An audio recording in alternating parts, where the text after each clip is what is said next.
गुरु प्यारी सात संगत जी, राधा स्वामी।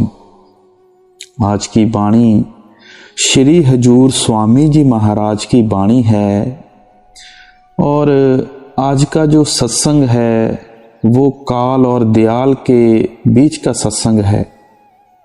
दुनिया में दो शक्तियां काम कर रही हैं, काल और दयाल की। इसी प्रकार दो ही मत हैं, एक काल मत, दूसरा दयाल मत। मगर लोगों को कोई खबर नहीं। कोई बिरला ही महात्मा जो रूहानी मंडलों पर जाता है, काल मत और दयाल मत का भेद समझाता है। नहीं तो दुनिया यूं ही आई और यूं ही चली गई। जिस तरह एक भेड़ पहाड़ पर चढ़ी तो देखा देखी सारी चढ़ गई, एक उतरी तो सारी उतर गई। चाहे काल और दयाल कह दो, चाहे शैतान और रहमान कह दो। आइए आज का जो महत्वपूर्ण सत्संग आरंभ करते हैं। सत्संग के वचन। सुरत बुंद सत सिंध तज आई 10वें द्वार, वहां से उतरी पिंड में बसी आए 9 बार। सतनाम जा मुकामे हक कहो, हमारी रूहें उस सतनाम समुंदर की बूंदे हैं। आत्मा परमात्मा की अंश है, अशरफुल मखलूकात है, मगर इसे अपनी हस्ती की खबर नहीं। यह सतलोक से उतरकर सौ से आई है। सौ से पार ब्रह्मा अर्थात 10वें द्वार में आई, फिर आंखों से ऊपर 10वीं गली में आई और फिर 9 द्वारों में आकर फंस गई। अब जब यह 9 द्वारों के जेल खाने में आ गई तो फिर काल ने इसका क्या किया, अपनी अगली कड़ी में बताते हैं। मन इंद्री सबंध कर पड़ी जगत की लार, जन्म जन्म दुख में रही बही 84 धार। दयाल ने रूहों को काल के हवाले कर दिया। अब यह लंबा चौड़ा विषय है। संक्षेप में यह है कि काल ने 70 युग एक टांग के भार खड़े होकर भक्ति की और 64 युग दूसरी बार की। उसके मांगने पर दयाल ने रूहों को उसके हवाले कर दिया। उसने आगे मन के हवाले कर दिया। जो मन है यह शैतान है। रूह तन मन और इंद्रियों के पिंजरे में कैद है। जिस दिन से दुनिया बनी है उसी दिन से हम यहाँ आए हुए हैं। करोड़ों युग हो गए, अनगिनत समय गुजर गया। कोई नहीं कह सकता कि दुनिया कब की बनी है और कब रुकेगी। उसी समय से रूह मन और इंद्रियों के अधीन है। इंद्रियों ने भोग देकर और मन ने स्वाद दे देकर इसकी मिट्टी पलीत की हुई है। मन जो कहता है हम वही करते हैं। सारी दुनिया मन के मतहत है। मन आगे इंद्रियों के अधीन है। दूसरे शब्दों में यूं कह दो कि किसी राजा की लड़की ने किसी महाराजा से विवाह करवा के महारानी बनना था, लेकिन उसने गंदगी साफ करने वाले को अपना पति बना लिया। अब गंदगी ढोती फिरती है। मन आगे इंद्रियों के अधीन है। जो भी इंद्री चाहती है मन को खींचकर ले जाती है। क्या अर्थ हुआ? आत्मा परमात्मा की अंश है। यह सचखंड से आई और मन के अधीन हो गई। मन आगे इंद्रियों के अधीन है। इंद्रियां वेश्वाओं के समान हैं और इस प्रकार रूह की मिट्टी पलीत हो रही है। फिर काल ने 84 लाख जिया जून का जेल खाना बना दिया। रूह जन्म जमांतरों से इसमें कैद है। शास्त्रों में आता है कि 30 लाख किस्म के दरख्त, 27 लाख किस्म के कीड़े पतंगे, कितने हुए? 57।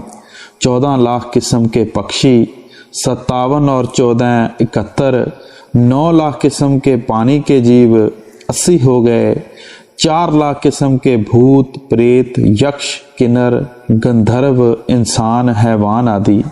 हमें आज तक इस जेल खाने से निकलने और अपने घर जाने का राह नहीं मिला। अगर राह मिला होता तो आज यहाँ बैठे क्यों रोते। सुध भूली घर आद की सत पुरुष दरबार, नर देही जब जब मिली किया न सतगुर प्यार। बड़ी ही सुंदर मिसाल देकर फरमा रहे हैं कि दुनिया को यह भी खबर नहीं कि हमारा कोई अपना देश भी है। लोग इन कौमों को अपनी कौमों और इन मजहब को अपने मजहब समझते हैं। अगर इसी देश को अपना देश समझ लें तो देखो दुनिया में क्या क्या हो रहा है। कहीं बम गिराए जा रहे हैं, कहीं लड़ाइयाँ हो रही हैं, कहीं कुछ होता है, कहीं कुछ। मगर नहीं, हमारा देश सचखंड है। हमें पता ही नहीं कि हमारा देश कौन सा है, हम कहाँ से आए हैं, किस लिए आए हैं। हम कहते हैं ये जग मिठा अगला किन डिठा। हम यहाँ चोरियाँ, यारियों, बदमाशियों, शराबों, कबाबों में पड़े हुए हैं और ज्यों ज्यों भूले फिरते हैं त्यों त्यों खराब होते हैं। अब इस देश में से निकलने का जरिया बताते हैं कि वे महात्मा जो उस देश में से आते हैं हमें अपने देश की खबर देते हैं। वह बताते हैं कि जय शांतिमय देश है, वहाँ ना गर्मी है, ना सर्दी है, ना दुख है, ना सुख है। आओ आपको ले चलें। लेकिन हमारा मन ऐसा भ्रष्ट हो चुका है कि उधर ख्याल ही नहीं करता। उनके उपदेश के अनुसार अपने देश को चलना तो एक और रहा, हम उनको आराम से बैठने भी नहीं देते। उन पर दोष लगाकर उनको मौत के घाट उतार देते हैं। मंसूर को सूली पर चढ़ा दिया, हजरत मोहम्मद साहब के दांत तोड़ दिए, मक्के से निकालकर मदीने भेज दिया, शम्स तबरेज की खाल उतार दी, गुरु नानक साहब को कैद कर दिया, उनसे चक्कियां पिसवाई। वे महात्मा हमें जन्म मरण के चक्कर से छुड़वाने आते हैं, हम उनको गलत समझ बैठते हैं। 84 लाख जिया जून में से यदि कोई उत्तम और श्रेष्ठ देह है तो वह मनुष्य की। यहूदी कहते हैं कि ईश्वर ने मनुष्य को अपने नमूने पर बनाया है। हिंदू इसे नर नारायणी देह कहते हैं। मुसलमान इसे अशरफुल मखलूकात कहते हैं। यदि इंसान को ऐसा ज्ञान ना हो कि मनुष्य देह सर्वोत्तम है तो जन्म मरण का चक्कर समाप्त नहीं होता। यदि यह इस बात को समझ ले फिर कौन आए और कौन जाए, क्योंकि मुक्ति का साधन मनुष्य देह है और कोई देह नहीं। यदि मनुष्य जन्म कुत्ते बिल्लों की भांति बर्बाद कर दिया तो फिर करोड़ों वर्ष का चक्कर पड़ गया। ऐसा क्यों? पहले वह नरकों में जाएगा, जब नरकों की सजा भुगत चुकेगा फिर ऐसा नहीं कि इसको एकदम मनुष्य देह मिल जाएगी, बल्कि नीची योनियों से ऊपर क्रमवार लाया जाता है। नरकों से निकालकर पहले वृक्ष बनाते हैं। जब वृक्ष योनि भोग लेता है तो कीड़ा पतंगा बनाते हैं। जब कीड़े पतंगे की जोन भुगत लेता है फिर बनाते हैं पशु। जब पशु योनि में सजा भोग लेता है तो इंसान जोन मिलती है। यदि मनुष्य देह पाकर कोई महात्मा ना मिला, जन्म मरण समाप्त ना हुआ, तो फिर 84 लाख योनियों के जेल खाने में धकेल दिया गया। सो हमेशा से जीव 84 में ठोकरें खाता फिरता है। संचय सोग भरमत रही, क्यों कर उतरे पार, सतगुर संत दया करी, आए धर अवतार। अब कहते हैं कि वली पैगंबर व संत महात्मा हमें इस जेल खाने से छुड़वाने के लिए आते हैं, हमारा जन्म मरण खत्म करने के लिए आते हैं, मगर हम उनकी बात नहीं मानते। यदि डॉक्टर से दवाई ले भी ली मगर खाई नहीं तो बीमारी तो नहीं जाएगी। यदि तुमने उससे महात्मा से लाभ उठा लिया तब तो ठीक है, मगर यदि नाम लेकर रख छोड़ा, कमाई ना की तो कुछ लाभ नहीं। जब वह मालिक दुनिया को गुमराह और पापों व गुनाहों में डूबा हुआ देखता है तो वह संतों को भेजता है। संतों की कोई कौम मजहब नहीं होती और ना ही वह कौम मजहब बनाते हैं। उनका उपदेश क्या है कि तुम्हारे अंदर मालिक है। किसी महात्मा से उपदेश लेकर उसको अंदर प्रकट कर लो ताकि तुम्हारा जन्म मरण का चक्कर समाप्त हो जाए। बुल्ले शाह कहता है, मौला आदमी बन आया। गुरबाणी कहती है, गुर में आप रखिया करतारे, मगर हम उनकी परवाह नहीं करते। दूसरी ओर देवी देवता हमें ज्ञान दे नहीं सकते क्योंकि हम उनको देख नहीं सकते। गायें भैंसें घोड़ियां हमें समझा नहीं सकती। मनुष्य का उस्ताद मनुष्य है, सो वह मालिक जब किसी को बख्शना चाहता है तो मनुष्य बनकर आता है। बहुविधि अब समझामी मार्ग शब्द पुकार, काल बिछाया जाल अस गुप्त किया मत सार। अब संतों ने हमें यहाँ से निकालने का क्या साधन रखा है?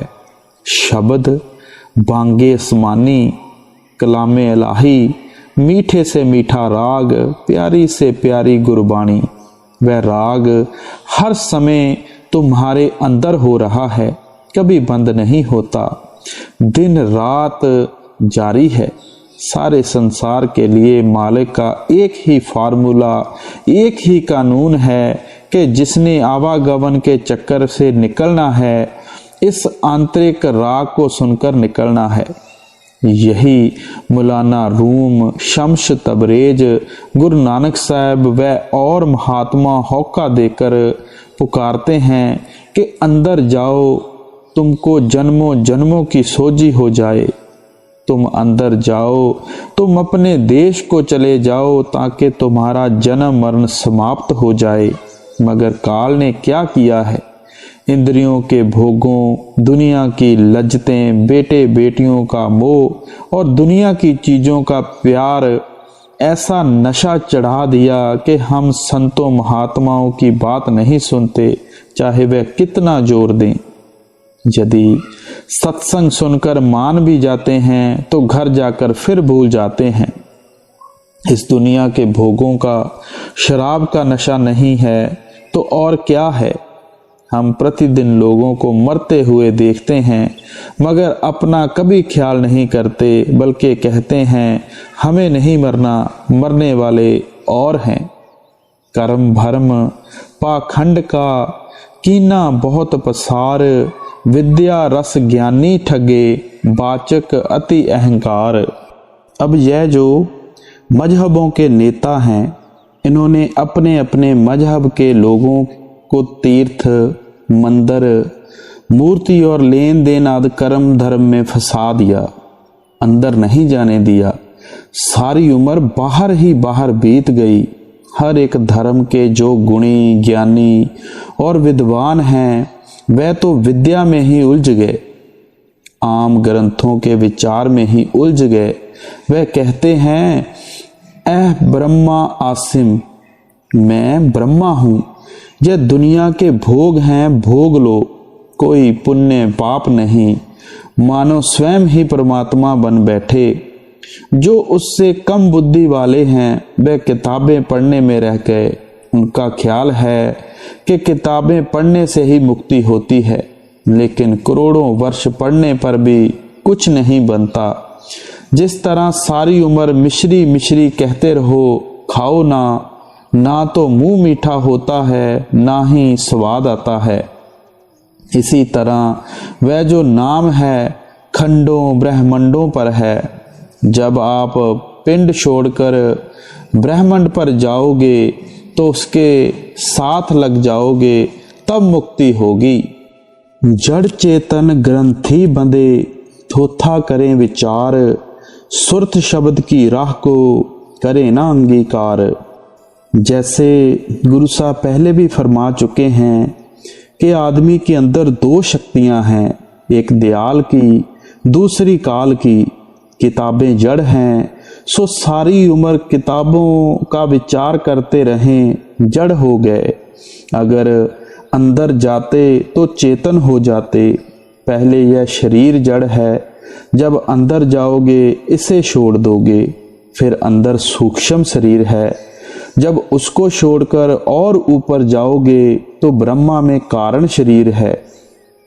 जब उसको भी छोड़कर 10वें द्वार में पहुंचोगे तो कहोगे मैं रूह हूं। सारी दुनिया के धर्म देख लो, ना कोई अंदर गया, ना जड़ को छोड़ा, भाव शरीर को छोड़ा। जब तक रूह शब्द के साथ ना लगे मुक्ति नहीं होती। यह शब्द आद से चला आता है।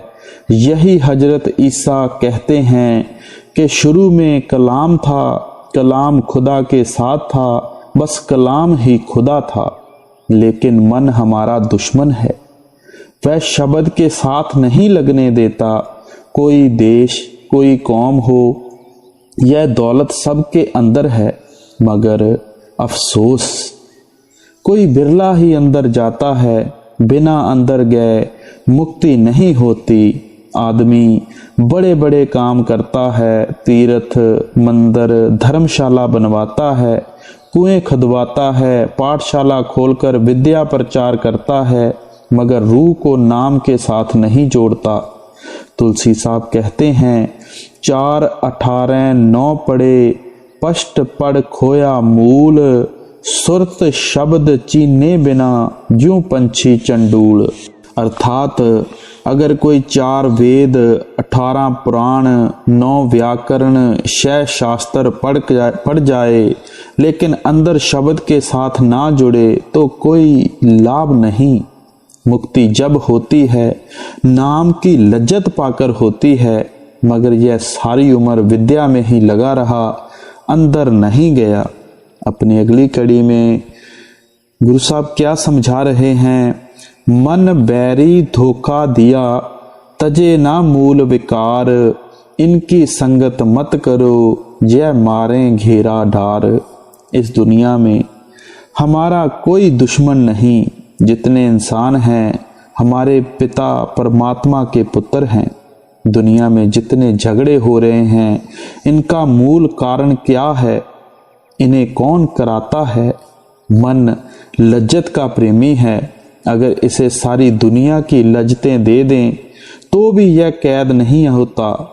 इसके विपरीत जब यह शब्द की लज्जत लेगा, कैद हो जाएगा, आपका आज्ञाकारी नौकर हो जाएगा और कहेगा कि अंदर चलो, मगर इस समय आपका दुश्मन है। अब कहते हैं कि जो महात्मा अंदर रूहानी मंडलों पर जाते हैं, चाहे वह हिंदू हैं, चाहे वह मुसलमान हैं, यहूदी, ईसाई या किसी और धर्म के हैं, आप उनके साथ प्रेम करो। लेकिन अगर मन इंद्रियों की सोबत करोगे, वह आपको बाहर ले जाएंगे। खोजी कोई कोई होया, बादी सब संसार, रोजगारी भेखी सभी, मानी मान आधार। जो परमात्मा की दरगाह में पहुंच चुके हैं वे दुनिया में कहीं कहीं हैं। इसी प्रकार जो खोजी जिज्ञासु उनसे नाम लेकर कमाई करते हैं, वे भी बिरले बिरले हैं, नहीं तो अधिकतर नाम लेकर छोड़ देते हैं। हमारा कर्तव्य क्या है? हम सिमरन करके 9 दरवाजे खाली करें, फिर सूरज मंडल, चंद्रमा मंडल और तारा मंडल पार करके सतगुरु के चरणों तक पहुंच जाएं, जहां तक सतगुरु का कोई काम नहीं। विद्यार्थी का काम है कॉलेज जाना। अगर वह कॉलेज नहीं जाता तो प्रोफेसर को क्या दोष दे? हम कहते हैं हमने नाम ले लिया है, अब सतगुरु गठड़ी बांधकर हमें ले जाएगा, यह ठीक नहीं। सतगुरु कहता है कि आपके अंदर नाम है, आप उसके साथ रूह को लगाओ और सतगुरु के चरणों तक पहुंच जाओ। इसका नाम है सतगुरु सेवा। सतगुरु जो सेवा बाहर लेते हैं, कोई मकान बना दिया जैसे वह सत्संग घर है, यह उसके अपने लिए नहीं बल्कि आपके लिए है। असल सेवा नाम की कमाई की है। अगर गुरु बाहर मांगता फिरता है वह गुरु नहीं। यही गुरु नानक साहब फरमाते हैं, गुर पीर सदाए मंगन जाए, ताके मूल न लगिए पाए। फिर गुरु कैसा होना चाहिए आगे बतलाते हैं। घाल खाए किश हथों दे, नानक राह पछाणे से। वह खेती करे, नौकरी करे, मजदूरी करे। भाव है कि कोई भी काम करे और फिर साध संगत की सेवा करे, लेकिन ना तो साधु अपना धर्म पूरा करते हैं, ना ही शिष्य ही अपना धर्म पूरा करते हैं। हम कहते हैं कि हमें वह दौलत यूं ही मिल जाए, हमें पहले दिन ही सहंस दल कमल में ले जाओ। चिट्ठियों पर चिट्ठियां लिखते हैं, लेकिन नहीं, हमें चाहिए कि हम अपना धर्म पूरा करें। हमारा धर्म क्या है? संतमत करने का मार्ग है, बातों का विषय नहीं। इसमें मन को इंद्रियों के भोगों की ओर से मोड़ना उतना ही जरूरी है जितना अंतर में नाम से जोड़ना। संतों ने कम खाने, कम सोने, कम बोलने और मन को हर पल सिमरन, ध्यान या शब्द धुन में लीन रखने का उपदेश दिया है। संत मत को प्रेम मार्ग भी कहा जाता है। जब तक मन में परमात्मा की प्राप्ति का प्रेम, प्यार, शौक, उत्साह नहीं जागता, रूहानी तरक्की की आशा नहीं की जा सकती। भजन सिमरन को पूरा समय देना भी जरूरी है और भजन सिमरन प्रेम पूर्वक और लगन से करना भी जरूरी है।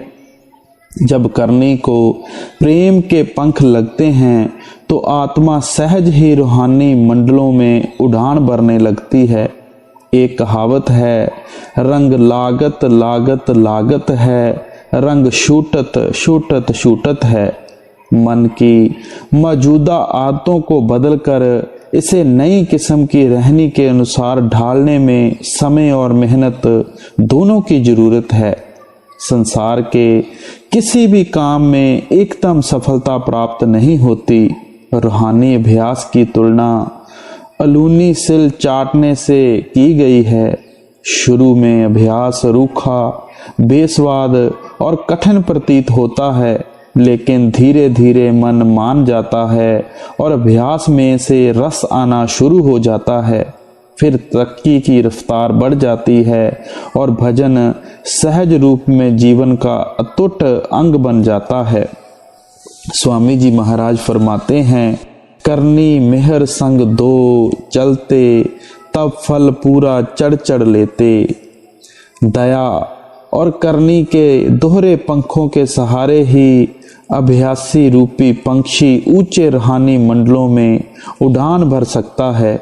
सतगुरु और नाम की प्राप्ति कुल मालिक की दया मेहर से होती है।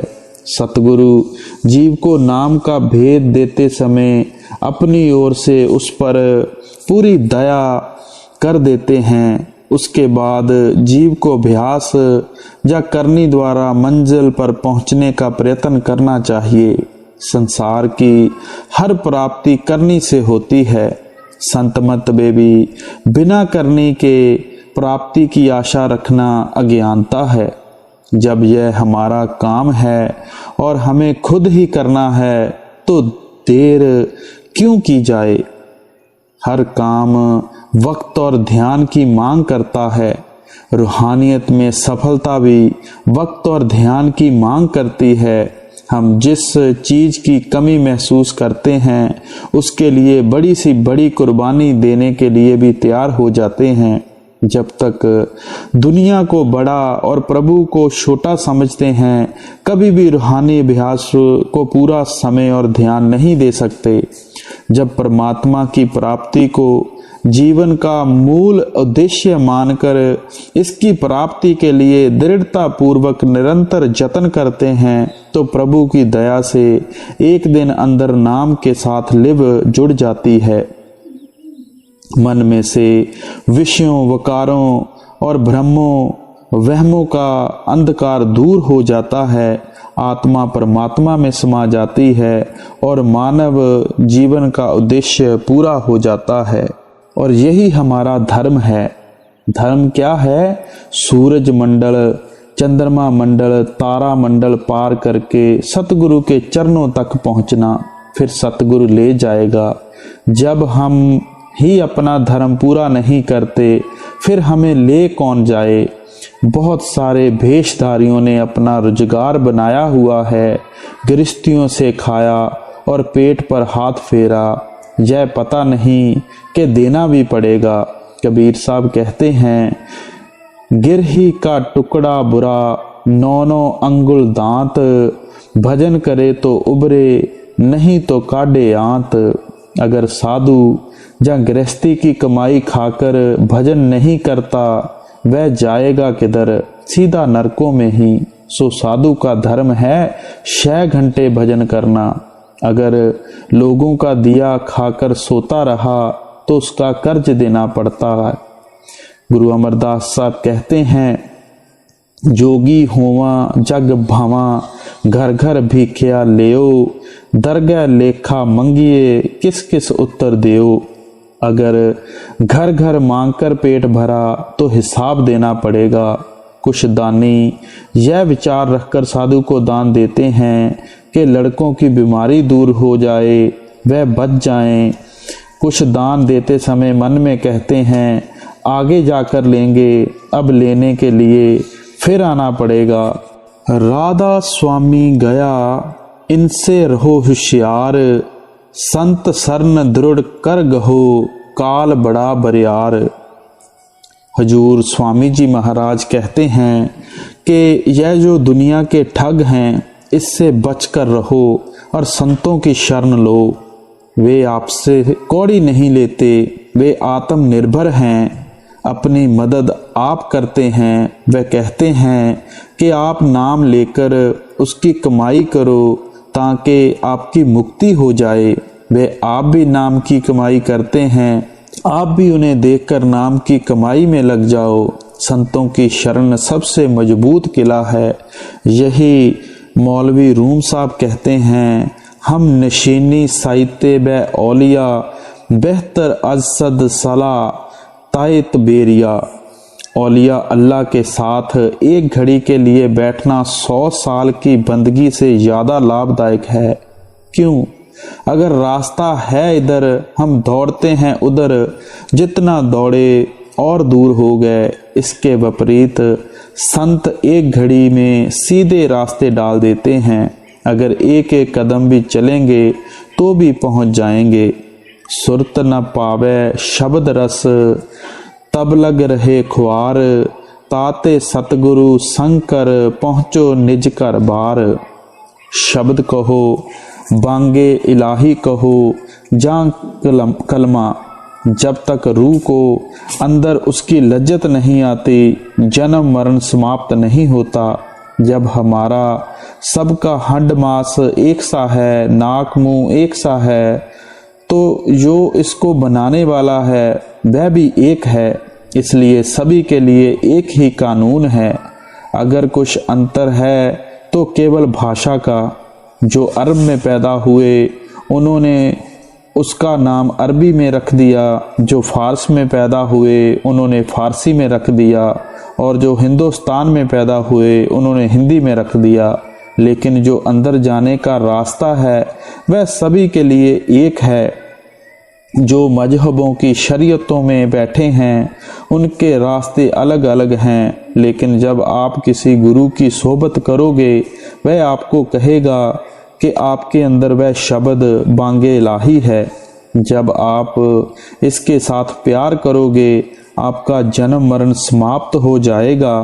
यह जो रास्ता है किसी आदमी का बनाया हुआ नहीं बल्कि कुल मालिक का बनाया हुआ मार्ग है। सो गुरु प्यारी साध संगत जी, आज का जो सत्संग यहीं पे समाप्त होता है। इस छोटे से शब्द के अंदर रूहानी मंडलों के बारे में बताया गया है कि किस तरह गुरु से नाम लेकर हम मंजिल दर मंजिल भक्ति करके अपने असल घर में वापस जा सकते हैं। सो मौजूदा सरकार भी यही बताते हैं कि आप अपना 2.5 घंटे का भजन जरूर करो ताकि अपने निज घर वापस पहुंच सको, जहां पे वो अल्लाह, वो शहंशाह हमारी इंतज़ार के राह में बैठा है। सो गुरु प्यारी साध संगत जी, हमें भी चाहिए हम अपने गुरु के हुक्म में रहें और दिन रात भक्ति में रहें। राधा स्वामी जी।